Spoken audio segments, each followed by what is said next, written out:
So the symptoms of Raynaud's occur when the patient handles something that's cold, for example, a cold bottle of beer or soda. Then ischemia develops due to the vasospasm. The skin turns pale or white on the fingertips and becomes cold and numb.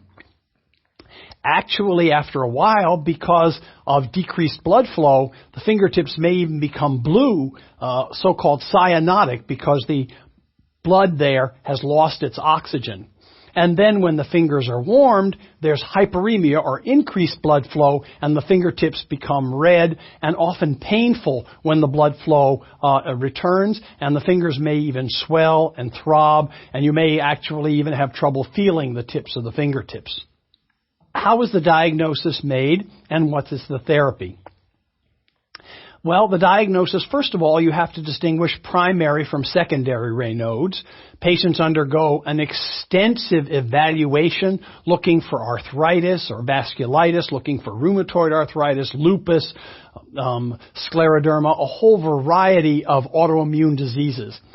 When the patient is found not to have those, then they either have secondary Raynaud's, because they're very sensitive to cold, but they don't have any systemic disease, or they have the primary illness where even with just moderate exposure to cold, they may develop the Raynaud's.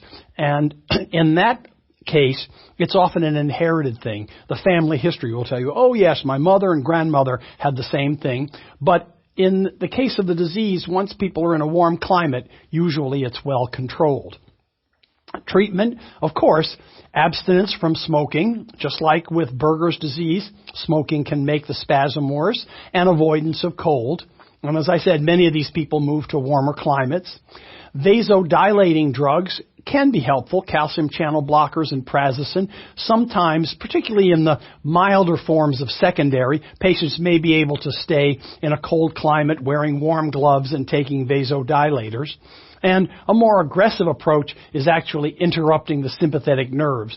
But these days, we usually don't do that. We're usually able to control it with vasodilator drugs and avoidance of cold.